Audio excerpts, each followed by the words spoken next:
Hello, world. Welcome to the Speed Strength Show. I'm Braden. I'm Tommy. And is Uber just paying for a hitchhike? Mm, that is a hot take. I think it is. Like they found a way to commodify something that really should be free. Yeah, Like you but think it's about safer like this way. people, yeah, but it's still a stranger picking you up. I mean, so is a taxi, though. Yeah, but taxis are regulated. They have licenses. They like I mean, I think Uber is regulated. I don't use Uber, so I haven't really kept up with Mm, like the potential controversy or what people are saying. But I know that was a big thing that the taxis were saying was that Uber is unregulated. We are regulated. mm. I mean, I think the rules are probably different, but I don't know. That's just like we were just talking about. That's just another group of people who are upset that someone else is doing it better. You That's also a good way of looking at it. They just know. revolutionized hitchhiking. Yeah. And they found, but yeah, it's just weird because I think of hitchhiking as something where a person has like no money, they're lost, and they're like, hey, can you just help me out and give me a lift somewhere? Yeah. Hmm. And now people are basically paying to do that thing. Hmm. So it started as like maybe a desperation move or something you would do if you were broke and you needed something for free. Yeah. And they're like, hey, we can probably find a way to make some money Mm. off of this. Yeah. I mean, kind of like it's definitely more convenient and cheaper than a taxi. Is You it know, is it substantially cheaper? Again, I've never.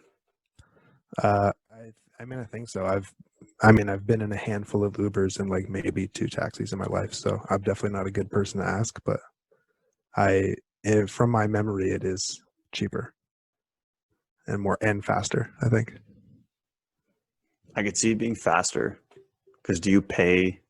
Is it like a flat rate for the trip with Uber, or does it work like a it's taxi where it's based on the time and the distance that's being covered? it's based on the time and the distance, but it's not like I think it's predetermined versus like you get in the taxi and then Yeah, the they hit the meter meter. starts. Yeah. Um, so yeah, I think that's why taxis are a little bit more expensive. But yeah, have you ever been driving and like see somebody walking in like a snowstorm or like a rainstorm or something, and they just look like this, I don't know, like nice old person, and you just want to stop and say, "Hey, like, do you need a ride somewhere?" But you don't want to be creepy, so you don't stop and ask. That would be that. As soon as you were telling that, I was like, you're gonna come across as like you're up to something.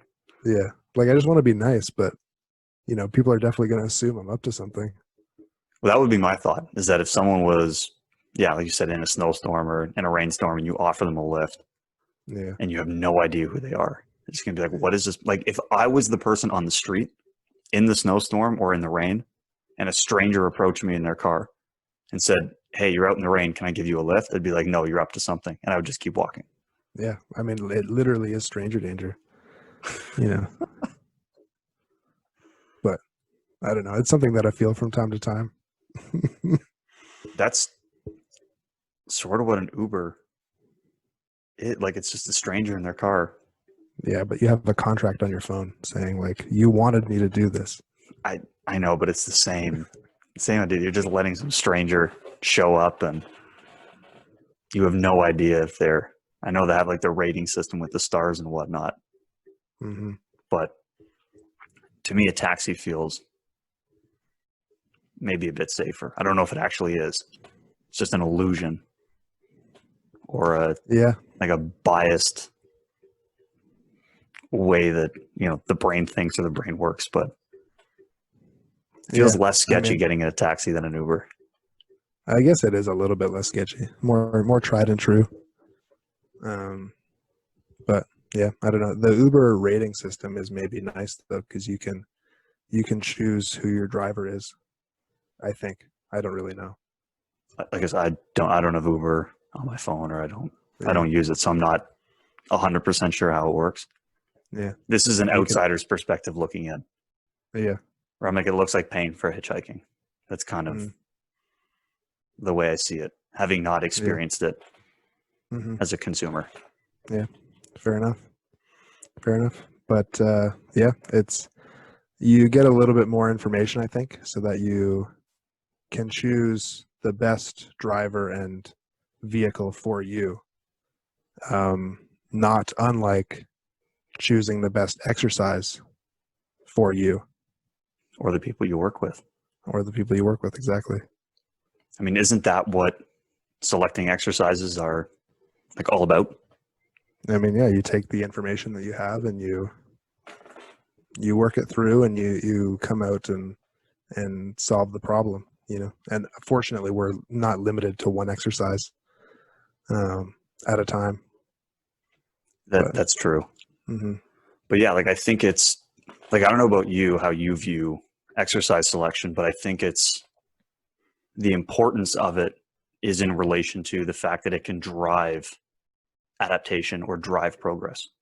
Ultimately, like we select exercises to help improve whatever quality someone's looking to address, or we select exercises to continue to make progress. It's ultimately it's a driver of change, or it maximizes the adaptations yeah, we're yeah, going at. I definitely. don't know if you look at it the same way. Yeah, certainly. Like there's you look at the picture that you have of your athlete and like what they're capable of, what they're not capable of, what they need to be capable of, and you're kind of filling in the pieces, like what is it that we need to do, or what's the best thing we can do, or the best attribute, I guess, we can improve upon to improve your overall performance. And then you're choosing exercises to address that for sure. Yeah, So yeah, like a it is definitely the driver of change. like a crude or like unrefined example I can think of is like if you had an individual who wanted to improve their vertical jump, and then you decide, okay, I'm going to do 3x3 vertical jump on a jump mat, so that way I can record your highest value or highest score, and then I'm going to select after that for you to do squats. Let's say barbell back squats, 5x5, so we can get stronger and the movement is pretty similar. Then you keep doing that workout. So you do the jumps, you do the squats. You should see the jump trend upwards. And then at some point, it might start to level off or it drops, and you go, okay, this exercise isn't improving this adaptation anymore. Let's change it to a barbell jump squat. Now the load is lighter, we're moving faster. So now I've changed the exercise. And then in theory, we want to see that vertical jump score start to trend upwards again. So I think it's a very simplistic answer because we're only looking at one movement and selecting one exercise, but we could make the assumption that because we change that exercise, we've now helped the person progress forward, and we've selected a new exercise to continue to maximize or drive whatever changes we're looking for, which in this case was vertical jump performance. Yeah, no, it's definitely, I mean, that's 100%. I agree with you there. Like that's how my programming works with my powerlifting clients. I mentioned it on a previous stream, but couldn't remember the name, but I remember the name now. Mike Tashura from Reactive Training Systems talks about emerging strategies as their new method for, periodization. So if you're interested, you can check that out. But it is basically the idea where we need to, well, you find out what works for the athlete and you do that thing until it stops working, and then you do something different until that stops working, and then you do something different, and then over time you get a good idea of what works well for that athlete. But it is very much like you do something until it stops working, you do something until you stop seeing the change you want to see, and then you do something else that'll produce that change or a different change that's also positive, something like that. Yeah, and you're trying to select an exercise or change the exercise to address specifically whatever it is that you're looking at. Because yeah, the exercise selection comes a little bit later.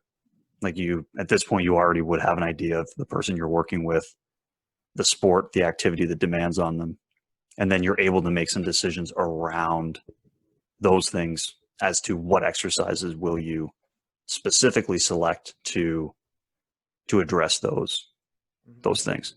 Yeah. Yeah. Because then there's a few things that go into that decision. You got to obviously know the person and know what it is you need to be working on. And we covered a lot of that in the athlete assessment episodes the last couple of times. So, if you haven't listened to those, I think that's valuable to listen to. And then you need to know that the exercise that you're selecting is in fact addressing the issue that you identified as a weakness. And then on top of that, is this the best exercise or at least a good exercise for that particular individual?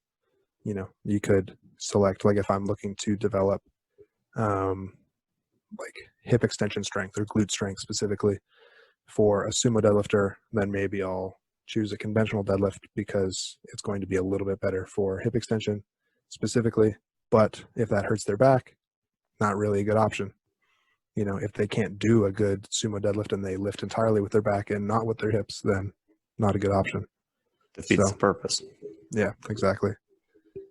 Or, there's also the potential that you choose, and obviously a conventional deadlift is going to develop hip extension, at least in some capacity, but maybe for some reason, I think a quad extension is a good thing to develop hip extension.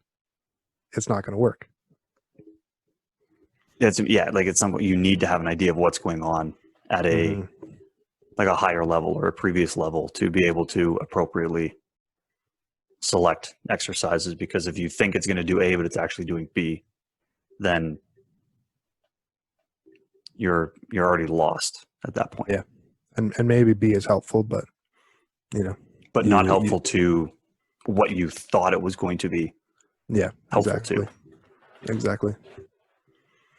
Do you use like a skeleton plan at all, or anything in terms of like selecting your exercises? You have like a predetermined kind of 3 or 4 categories or slots you want to fill, and then you're selecting specific exercises based on the person and their training needs, or you just kind of build it from scratch every time? It is, for the first one, it's kind of from scratch. Like when I just start working with somebody, but after I've been working with somebody for a little bit, it does become kind of a skeleton where so most of my athletes will squat twice, deadlift twice, bench 3 times in a week, something like that. Is that because bench is the most important, so it gets a third time? Maybe. It could be that. No, that's because you can recover a lot faster from bench because it's a lot less taxing because you're using a lot less weight. That makes sense. Yeah.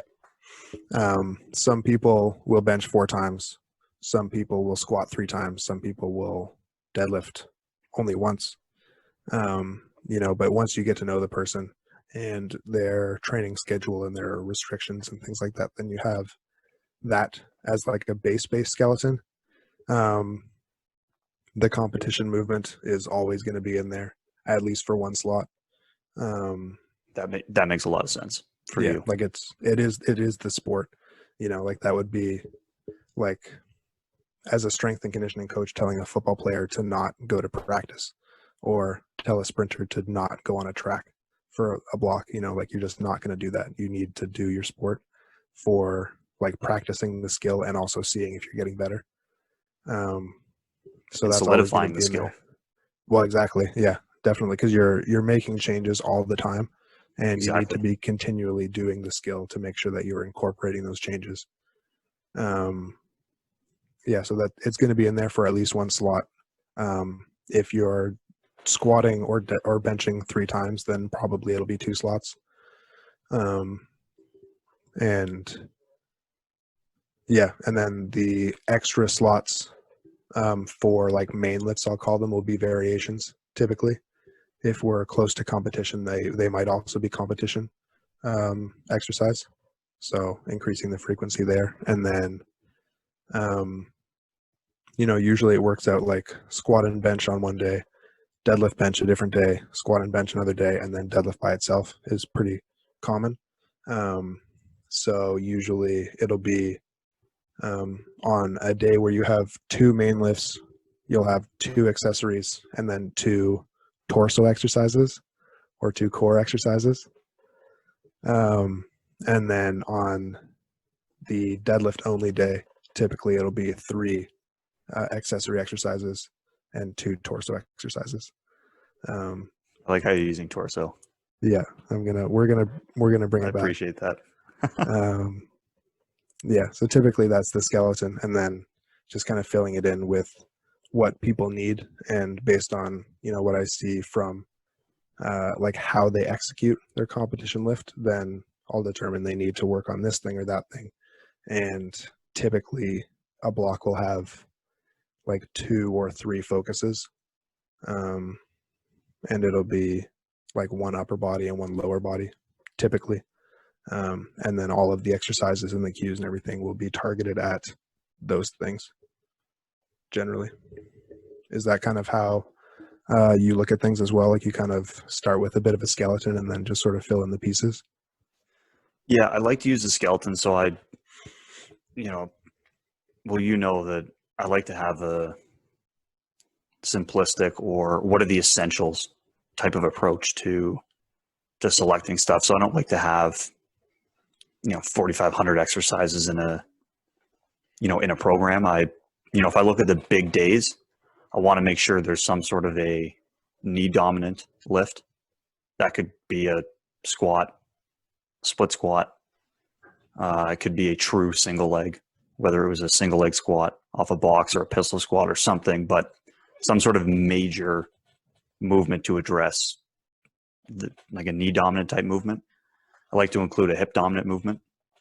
And again, that can vary. It could be a vertical hip dominant movement, such as a deadlift or an RDL. It could be a horizontal hip movement, such as a hip thruster, but something to target the hip and hip extension. And then some sort of a push or pull. Could be on one day, I might put, like if we have 2 big lifts a week, one day might be a push, the other day might be a pull. And then I'll always have some sort of, call it a special exercise or a wild card or an open slot to kind of play around with the time of the year, where we are in competition, or the training needs for that person. So that could be anything from various med ball throws or weightlifting exercises or anything like that. But usually 3 to 4 exercises in a lift, and targeting that type of thing. It might vary. One person might have a squat, another person may have a split squat variant, whether it's a front foot elevated split squat or rear foot elevated, something like that. But always having some sort of wild card exercise, let's call it, a knee dominant, hip dominant, and then a push or a pull. And it's the idea of let's do less better. Mm-hmm. Yeah. And build sound motor patterns rather than trying to do 10 exercises. Okay, let's do 3 or 4 really, really well. Mm-hmm. Yeah, that makes a lot of sense for sure. So you spend a lot more time, or proportionally more time, on the lower body then, with a big knee dominant, a big hip dominant, and then only like 1 or 2 upper bodies a week. Yeah, I mean, there's also other days, right? So those would be the big days that we're training. There's all sorts of other, torso accessory, extra exercises that'll go in on the other days. But these are the big. They're fast, they're heavy, they're neurally demanding, or some combination of all of those things. These are what I would consider like the big lift or the big lift days.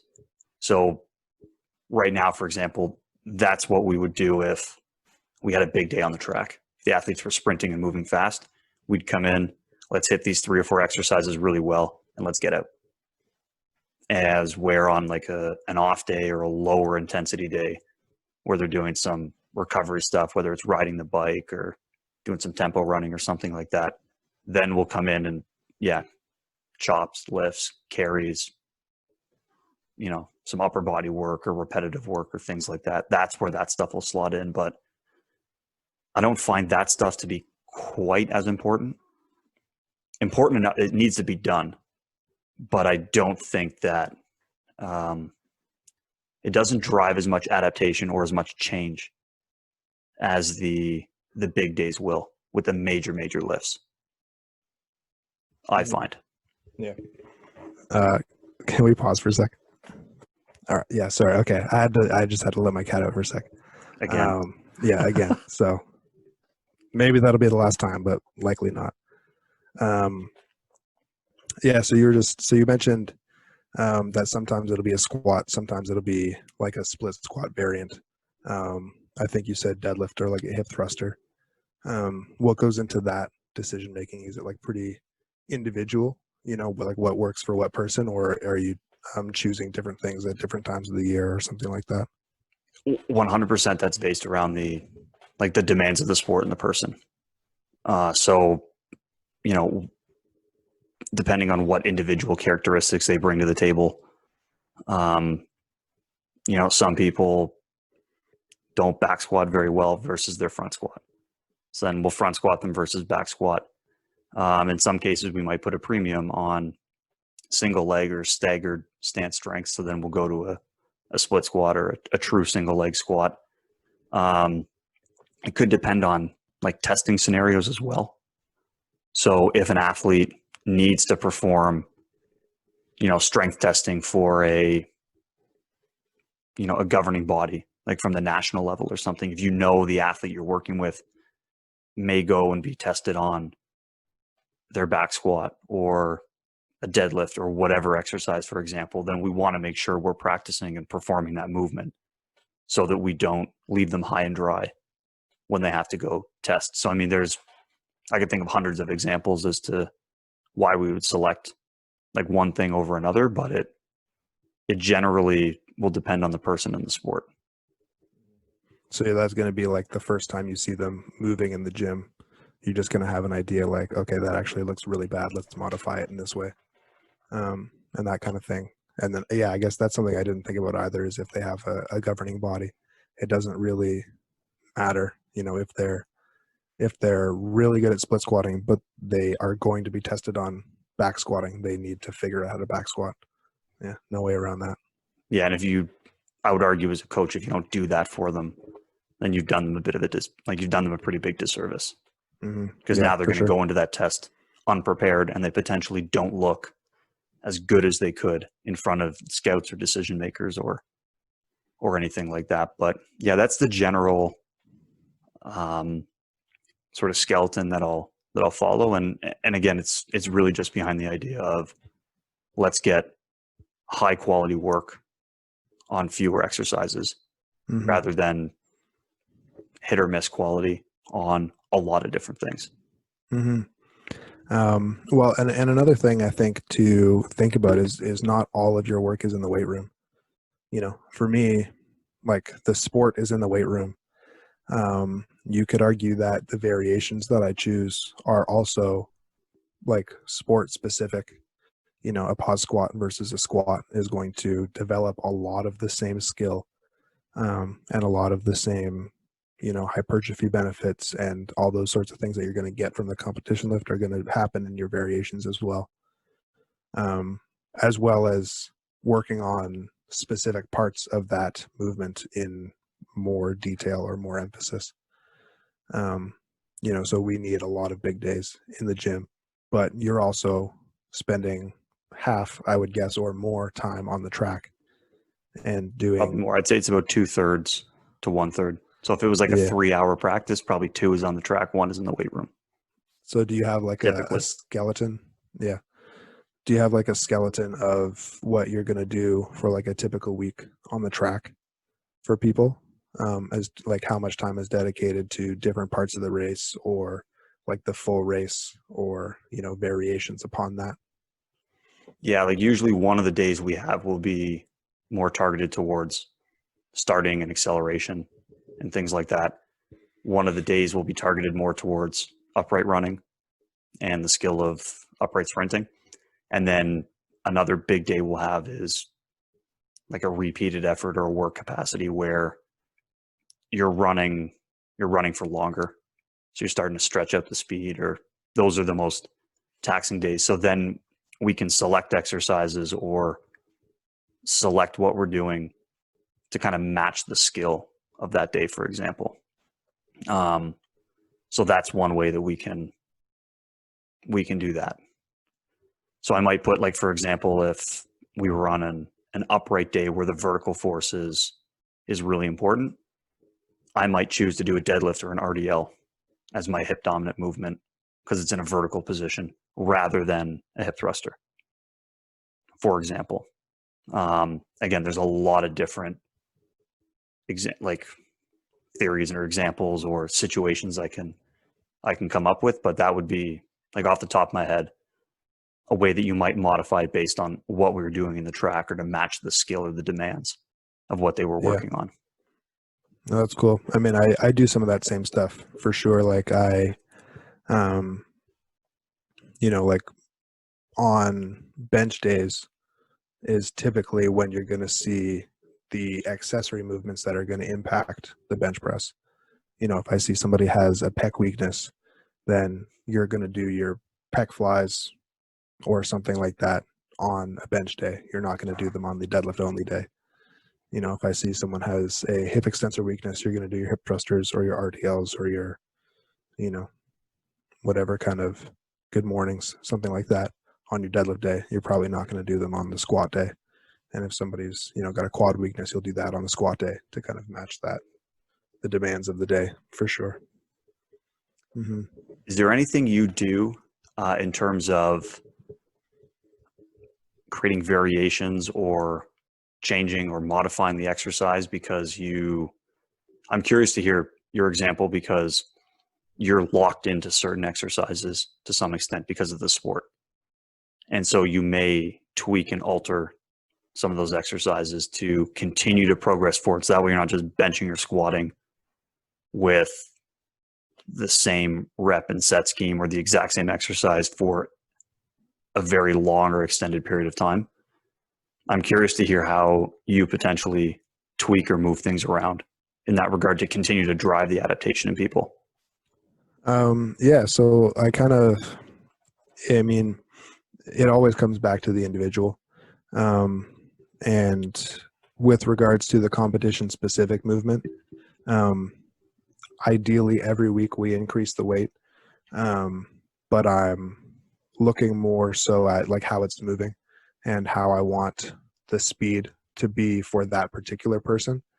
And then it's always, in terms of the weight, we're trying to stay in a range that's going to be most beneficial for progress.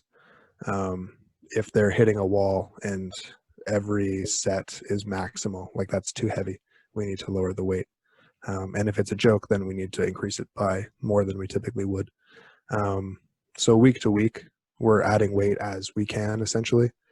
At a certain point, that's going to stop, and that stopping point ends up being pretty consistent for each person. Like most athletes will progress on one specific stimulus between 3 and 6 weeks, is what I found anyway.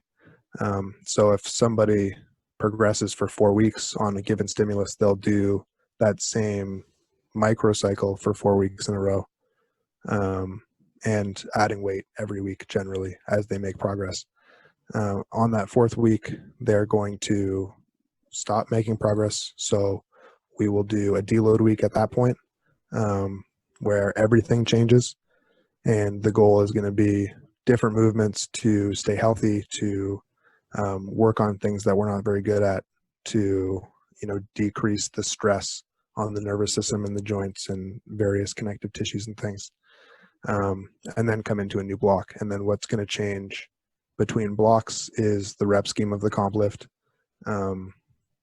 After working with someone for a while, you get a pretty good sense of the range in which they progress well. And yeah, it's interesting actually. One guy that I work with, he, on any lift, like squat, bench, or deadlift, doing sets of more than 5 reps, he will not make progress. That's interesting. Yeah, so his high volume day is like a 4x4. And that's like the highest volume will really ever go for him for the most part. Well, that's a great example of like the individual characteristics. Like as you get to know a person, because on paper that doesn't necessarily check out. Yeah, exactly. But But as yeah, you it's start to just work with the person, you're like, okay, this classifies as high volume, this classifies as low volume, for example. yeah, yeah, exactly. So we'll start like a first block for him might be like a 4x4 on his comp squats and deadlifts and bench probably as well. And then he'll have a couple of variations, and then the next block it'll be maybe a 5x3 is like his main lift, and then some different variations. And I found that decreasing the reps a little bit, like 1 or 2 reps per set kind of thing. Sometimes you'll change up, like, is it straight sets? Is it pyramid sets? Is it ramping sets? Is it like a top set with back downs? Um, like overwarm singles, things like that. Like those things will change from time to time as well.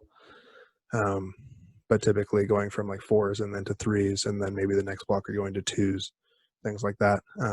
And then changing the variation each block is enough to keep progressing.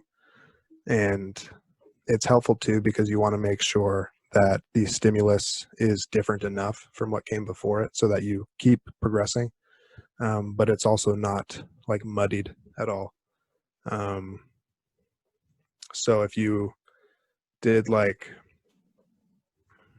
maybe on your if we're talking about squats, if you did like a 4x4 for your main squat and then a 4x4 2 count pause squat as your variation day, and then the next block you did like a 3x4 comp squat, but a little bit heavier weight, and then a 4x4 2 count pause squat or 3 count pause squat. So it's a little bit different, but it's still very, very similar. Um, maybe it's different enough to start making progress a little bit, but you're probably not going to make the same amount of progress you would expect as if it was something like a pin squat, like completely different. Um, and then you don't really know, like, did this thing work or didn't it work, or are they just not receiving a new stimulus anymore? That kind of thing. And that's also part of the importance of the deload week, to resensitize a little bit. But yeah, I find that changing the rep scheme a little bit and changing the variations is enough to keep progressing. And I think that's most of what I'll look at when I'm building a program, is like which variations work well, which rep schemes work well, and then you kind of fill in the pieces with like the accessory movements and things like that to just address some weaknesses. Um, but yeah, that's the big focus for sure. I use a similar approach as you actually with the kind of creating a variation in the exercise, in the sense that the root exercise is not changing. Mm-hmm. So in the example you gave there with the, squat in a certain rep scheme with a pause going to a pin squat, for example, something like that, you start to peel back the layers. It's still at its root, it's a squat.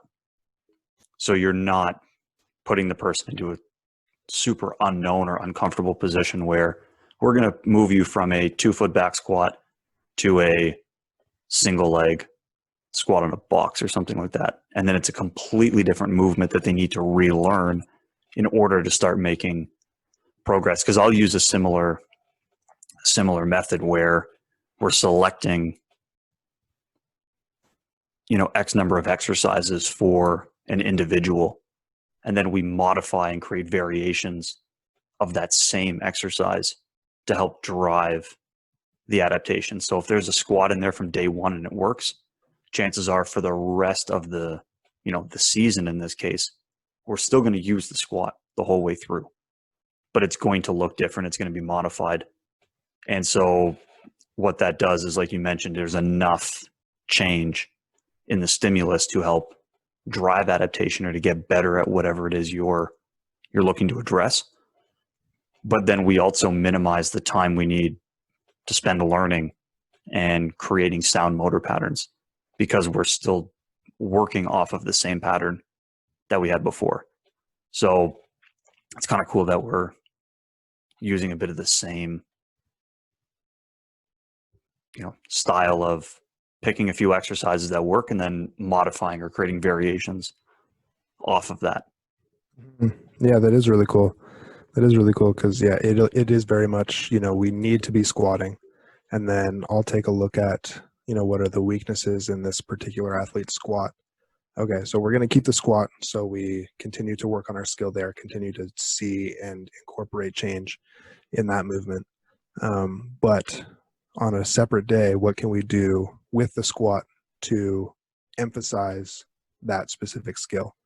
And with those variations, typically I'm going to look at how can we change it to, well, first of all, is it a skill thing or is it a strength thing?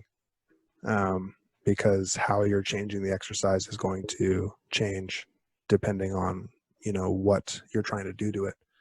And if it's a skill thing, you're going to pair it with cues, of course. Um, and then you'll choose a variation that makes it either easier to do it the right way. We talked about tempos before, as like slowing things down, not making it easier necessarily, but slowing things down so you have the time to focus on the things you need to focus on. Um, or you're going to change it in a way that makes it really hard to do it the wrong way. And I think I mentioned like a low pause deadlift is really good for teaching patience off the floor, because if you don't keep a good position off the floor, that pause is going to be really painful. Um, and then if you're looking at strength variations, then you want to make sure that you're going into the range of motion, or focusing at least on the range of motion that the desired muscle is doing most of the work. And you're going to change the loading. Maybe you're going to switch from a back squat to a front squat to target the quads more, because if you can have someone a little bit more upright, a little more knee flexion, then the quads are going to do more work. And if you want to target the glutes in a deadlift, then you're going to raise them up, because the glutes are going to do more of the work up top, and you'll have them shift their hips back a little bit more, be a little bit more hinged over, so that they're emphasizing that hip extension, something like that. What kind of changes are you looking to do to, like we're talking about a hip thruster or a squat or something like that? How are you going to change that to emphasize different attributes, I guess? And like, how are you? I think you're probably focusing on different attributes at different points in the season as well. Yeah, so you're pretty spot on with that. I like to use different variants of exercises to specifically target a quality or a trait. So if anyone out there who's listening has read Super Training by Sif, Verkhoshansky, and Yesus, that was the name that was escaping me. They, at one point in the book, they talk about traits and characteristics of the muscle, and they talk about functional traits of the muscle, and they highlight 10 different functional traits that you can have, and that could be contraction velocity, so how quickly can the muscle lengthen and shorten. Could be nerve conduction velocity, so how quickly does the signal transmit from the brain to the muscles. Could be the ability for a muscle to be inhibited, for example, when another muscle is moving, to make less resistance for a particular joint movement or whatever. Could be the threshold of a motor unit firing. There's 10 of them. And so those are obviously all traits or characteristics that we might be looking for in our athletes. So can they recruit a high number of motor units? Can they send signals quickly so they can move faster? Can they inhibit certain muscles to speed up the movement of opposing muscles? So I like, basically what I've set up is 10 different variants of each of those core or root exercises. So a squat, hip hinge, something like that. And I've created 10 variations, each specifically targeting one of those functional traits of the muscle. Because there's different things that you can do, for example, to target those types of things. So if you have a movement from a free fall, for example, there's a level of inhibition prior to the movement. So something like a drop jump is going to target that. So if I've been squatting with somebody and they know how to squat and that movement is sound, I can make the adjustment to have them drop off of a box and jump. And the root movement is very much the same. It's heavily rooted in that squat pattern. But now I'm changing the adaptation that they're going to get from it, for example. So I've got it set up, at least for myself, like that, with these kind of circular charts, where in the middle I have the root exercise. And then once I've decided on what exercises are working for what people, could be a squat, could be a vertical hinge, could be a single leg squat, a push, vertical, horizontal, whatever. I've created basically 10 or 11 of those. And then based on the time of the year, based on the qualities that we need, then I go, okay, here's the modification I have to make to that exercise in order to make it to target that specific trait or function of the muscle. And so I'll usually spend the time earlier in the year promoting quality in that particular movement. And then once somebody is squatting soundly or pulling soundly or pressing or whatever, now you can take advantage of all those different variations based on the qualities that you need.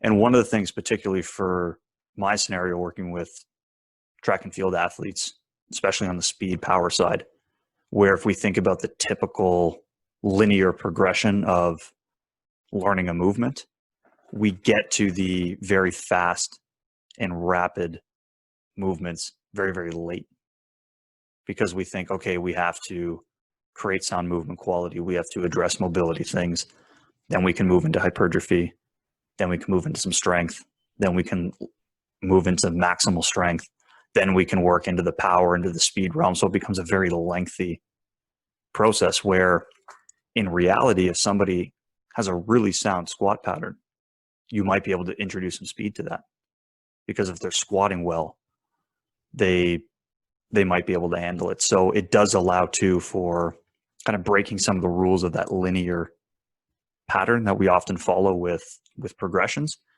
and can allow us to get into some of the speed and power stuff a little sooner with our athletes, because our sport is so heavily dependent on that, especially from a sprinting and jumping perspective. And then the sets and reps, I like to use Dr. Matt Jordan's chart, where he has the 3-zone category. So if you haven't seen that before, just Google Dr. Matt Jordan training chart or something like that. It's a red, blue, and green chart, and it gives different sets and reps and tempo schemes to address certain qualities, whether it's, late rate force development or maximal strength or muscle hypertrophy or something like that. And then I've just lined up, okay, these traits and characteristics are more zone 1, these are more zone 2, these are more zone 3, and that's how I select the sets and reps. But yeah, that's a little bit the way that I go about it, is using that stuff, because I really do like those two resources, the muscle traits from Super Training and the training chart from Dr. Jordan. Mm-hmm. Yeah, no, it sounds like a really, really smart setup for sure. Really. And I think, yeah, if I were dealing more with people like athletes or track and field athletes specifically that need to be more in the speed zone, and like we don't, like, I mean, we never get past max strength really, as powerlifters. But yeah, You maybe do a little bit of stuff, right, that's a little faster. Oh yeah, at some certainly. points, but it's not a, like, I can't imagine you're programming jump squats. I'm definitely never programming jump for squats. example. Yeah. There's some, I mean, there are definitely powerlifting coaches that think that speed days are very important. I see merit to them for sure. I don't know that it's the most beneficial thing to be doing, like to dedicate a lot of time to. But for me, I think the speed, like I was mentioning before, like I look at the speed at which someone is moving the weight essentially to determine if we increase or decrease next week. And that speed is very individual. And if you're looking typically at like bigger lifters, like we were talking about, like the 120 plus lifters, when things get heavy and slow down for them, it's very, very taxing. So we're not going to spend very much time in actual like near maximal territory. And it's also, they're just not going to progress as quickly in that range typically, compared to smaller female lifters. Um, Sometimes them squatting like 60% moves really similar to a big guy squatting 90%. It just looks different. So in those cases, I think there might be a little bit more benefit to working on the speed, but strictly from a neural standpoint, I think, to drive that connection. But no, I think that makes a lot of sense what you're saying, because it definitely would expedite the process, and you need to learn one exercise. You don't need to learn 50. And ultimately for us, it's a means to an end. well, exactly. Like for you, it's different because that training modality is your sport. Mm-hmm. At the end of the day, I just need something that's going to create a specific adaptation in the muscle.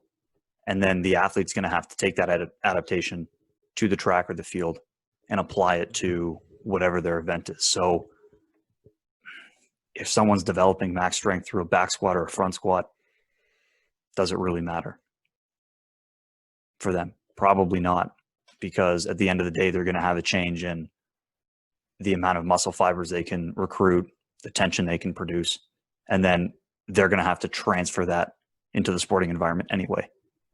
Yeah, and all that matters for them is that they do it well. So however they can get there, yeah, you're right. It doesn't matter, and there's no use, forcing a triangle into a square hole, because if somebody's already good at squatting, you don't need them to do a lunge variation. If they can squat, then just let them do that.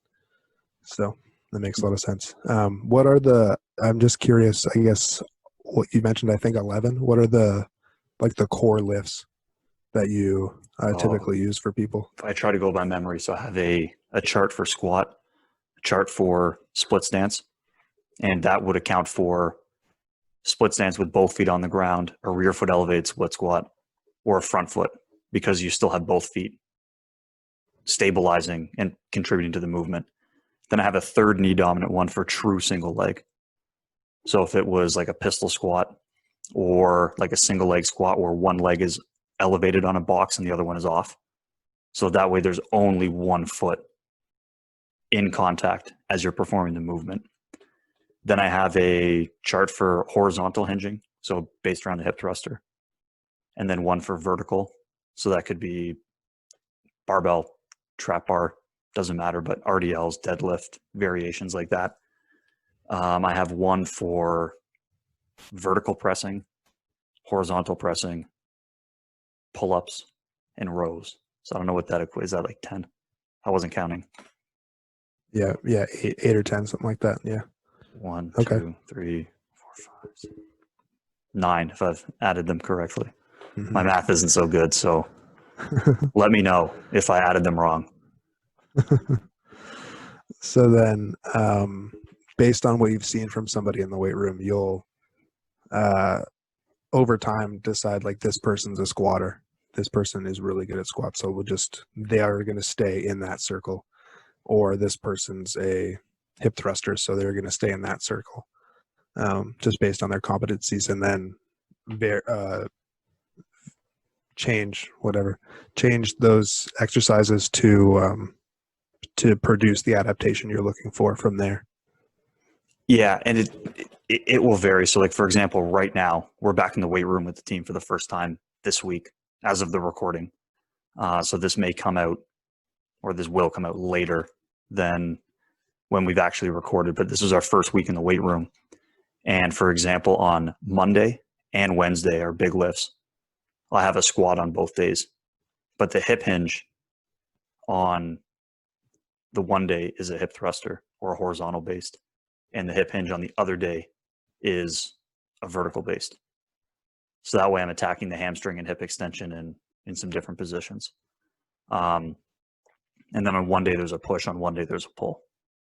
And then I've left again, then I have a wild card exercise, for example. That's where if it's like, hey, I think we need something that's a little more single leg, or maybe we want something to, you know, maybe we want weightlifting in there, maybe we want, anything like that, then there's room to, account for those things as we move into different phases. But yeah, as of right now, the plan would be to keep that skeleton the same. And then I'm going to modify those exercises based on where we end up going for training with our athletes, which is more unpredictable this year than usual because we don't necessarily have a competition schedule to prepare for. So I don't have a great idea of what we're doing 5 months from now. As we're normally, I'd say, well, we're competing, so we're probably doing something like this. But yeah, I don't know if that answers Definitely. sort of what you were looking for. Yeah, and I was like, the adaptation you're trying to produce will change throughout the year. Like as you get closer to competition, you're going to be focused a little bit more on speed related things, whatever that zone is. And a little bit further away, you mentioned you're focusing primarily on movement quality, and then it's going to be more strength focused, and then progressing from there. Yeah, exactly. Like right now, there's a couple. There's obviously rookies that we're working with, people who've never lifted. So we have to make sure that they're sound with whatever movement we're going to move them forward with. And even some of our vets, they've had a month off, or some of them were inconsistent with their training through the summer because there was no season. So yeah, we just need to get everyone moving well again with those patterns, and then we can start to, okay, let's make this more strength based. Let's make this more reactive, or let's build a rate of force development component into this. And then we can start to make adjustments based on the time of the year and what they end up actually needing to be prepared for, which is the unknown right now. Yeah, for sure. I imagine that ends up being pretty like by feel instead of planned out. Like for most people, especially if you're working at like the varsity level, they're probably pretty proficient in what they're doing. But if you're comparing like an Olympic level athlete, they're going to spend, I assume, not very much time in strength and max strength. Like throughout the year, they'll do some for sure, but not a lot, I don't think. And most of it would be speed, power speed, that kind of thing. Versus obviously somebody who's, maybe just starting their high school track career is going to spend almost in the entirety of their time in strength because And that's learning the what they movement. need. Yeah. Yeah, the older athletes are definitely bringing in a better base. Mm-hmm. So you can progress through things more quickly or spend more time on things that they wouldn't have spent as much time earlier in their career because they were effectively building the foundation for what they need to do. But yeah, I mean, that's overall for me, that's kind of how I select and choose and apply like exercise selection and what I'm doing with athletes. And this wouldn't really change with other sports. Like the scale or the model or the system that I use, I would have to apply it to different sports differently and select different exercises, but the underlying principles or the structure that I use would remain intact and does. Yeah. No, that makes a lot of sense for sure. I am really curious actually, if somebody is a squatter, we'll say, how would their, like I have an easy time picturing like max strength and like all those kind of earlier in the periodization plan. Those are easier for me to picture, like a squatter compared to a hip thrusterer. Hip thrusterer. Yeah. That's awesome. But how would what are you going to do with a hip thrusterer versus a squatter in terms of like rate of force development or speed, or like on those big days, like what are you changing about the movement? Just because in my head, like a hip thruster and a squat are just so far separated, Yeah. So for example, you could do something like So when I talked about the example of the free fall, so someone in a squat could be up on a box, drop and jump, and you have that free fall component. You could set somebody up on a bench, for example, and like with their shoulders on a bench doing a hip thruster, and you can bring up to the top, and then you have one leg in contact, and then you have to like switch feet while stabilizing, because now you're in some state of a free fall effectively, because you only had 1 foot on the ground and 1 foot comes off, and then you have to switch and get the other foot back down while remaining relatively stable. So it requires a quick movement and for you to catch and yield and stabilize yourself. For example, if you wanted to make that modification, you could use bands around the waist anchored to the squat rack if you wanted to do more of like a speed oriented or accelerative movement compared to the barbell, for example. So I mean, there's some interesting, I'll describe them as variations that you could potentially play around with. Yeah, I never would have thought about that. That's really, really cool. Like I said, they're interesting. They're different. That's for sure. Well, I mean, yeah, and I'm sure that they look silly, but like you say, it's a means to an end. Exactly. So, but yeah, that would be an all that example. matters. If I can send you the charts too, if you want to look at them, then Yeah, definitely. I'd be really interested if to you're see just that. curious to see them. And then, yeah, the other thing I was wondering about, because we talk a lot about what's going on in the weight room, but like you're spending, like you said, 2/3 of the time out on the track. And so what's going into like some of those decision making, and like, does it change depending on like, is someone like a 100-meter sprinter going to spend more time in acceleration work than a 400-meter sprinter? Or is like a different person going to spend more time in different drills for, like, even if they need to, like, two people need to develop the same skill, are they going to do different drills depending on Yeah, the drills will change because we have so many different coaches working in so many different groups. The general structure will remain the same. So whether you're a short sprinter, long sprinter, hurdler, you're still going to follow that excel upright and call it work capacity or repetitive effort or speed endurance day. So you're still going to have those 3 days as your structure. Obviously, the distances change for the different groups, with the shorter groups using shorter distances and presumably faster velocities in some cases than the other groups.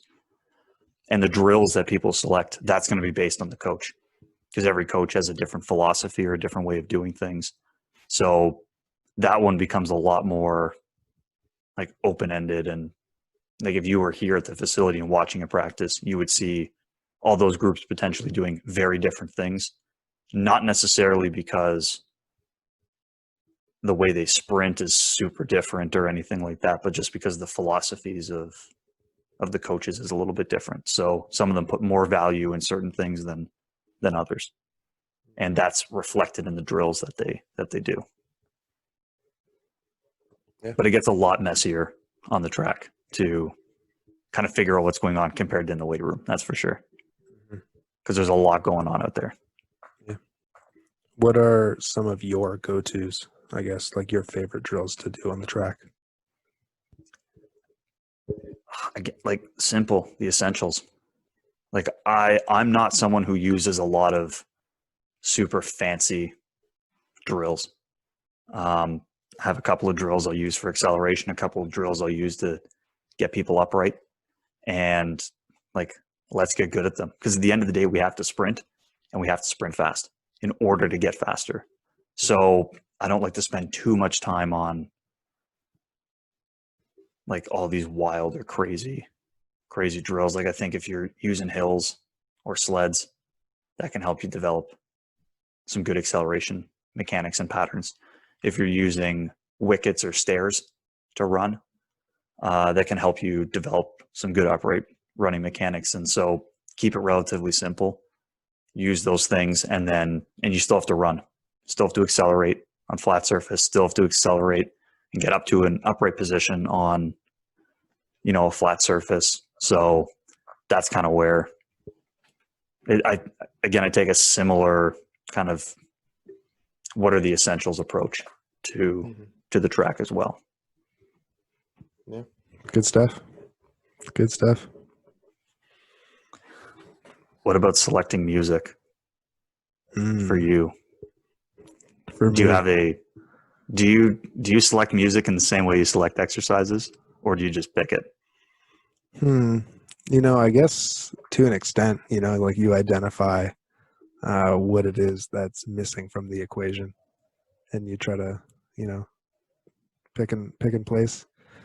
Um, yeah, I've never thought about it that way, but to an extent, this week I haven't really been in the gym that much this week actually, and lately when I've been in the gym, I've just been reading this book actually. I'll just keep showing the audience the books that I'm reading. The Blade Itself by Joe Abercrombie. Getting educated. Well, not really. It's fantasy, but kind of. Reading is still smart. Yeah. But when I've been doing work this week, I have been listening to the Pitch Perfect soundtracks. Interesting. I've been loving it. I am a huge Pitch Perfect fan. I think each movie, the plot gets worse, but the music gets better. So and you're there for the music, right? Yeah, exactly. So balances it out for me. But yeah, it's been nice. Another distracting music selection, I guess, because I can't help myself from dancing and singing along as I'm doing work. So hey, right on. Yeah. How about you?